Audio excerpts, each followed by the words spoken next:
일본의 역사 왜곡은 끝이 안 보입니다. 정말 이런 뻔한 거짓말은 이제 지겨울 정도인데요. 이런 뻘짓에 일본은 개쪽을 당하게 생겼습니다. 일본은 예전부터 군함도가 메이지 유신 시대의 근대화의 산물이라며 세계적으로 홍보해 왔는데요. 그 노력의 결과로 군함도는 2015년 7월에 유네스코에 등재됐습니다. 하지만 군함도는 더러운 역사로 얼룩져 있는 곳인데요. 일제강점기 시대에 조선인을 강제로 징용한 곳입니다. 여기에 강제 징용된 조선인은 5,600명으로 알려져 있는데요. 한 일본 시민단체의 말에 따르면 하시마 탄광에서 총 1,295명이 숨졌으며 이 중 조선인은 122명이었다고 말하였습니다. 당시 조선인들은 파도가 들이치는 바닷가 집에 강제로 살게 했고 군함섬을 탈출하려고 시도했지만 사방이 바다인 섬에서 탈출은 불가능했고 총살당하는 경우가 거의 대다수였다고 하는데요. 일본이 얼마나 비인륜적이고 더러운 행동을 했는지 다시 한번 느끼게 됩니다.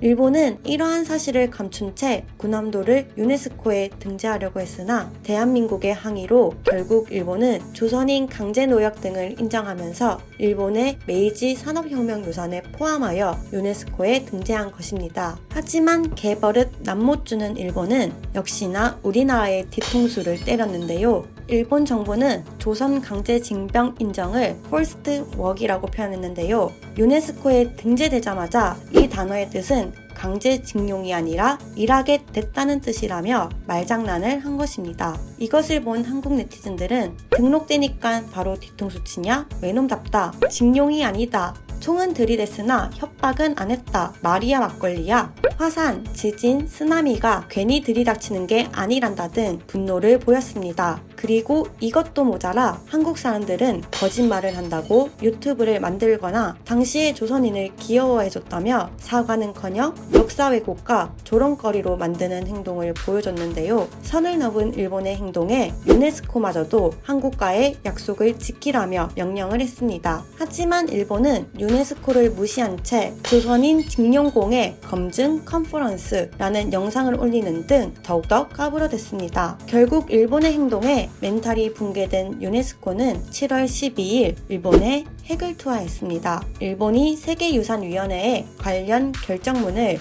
아직 충실히 이행하지 않은 데에 대해 강한 유감을 표명한다고 말하였는데요. 이 뒤를 이어 다수의 한국인 등이 가혹한 조건하에서 강제 노역한 사실과 일본이 강제징용했다는 것을 인정하고 희생자 추모 조치, 당사국가의 대화 지속 등을 하라며 경고했습니다. 유네스코의 팩트 폭격을 맞은 일본은 자기들은 거짓말을 하지 않았다고 거짓말을 했는데요. 도쿄올림픽이 코앞인 가운데 일본의 이미지는 또 곤두박질 쳤습니다.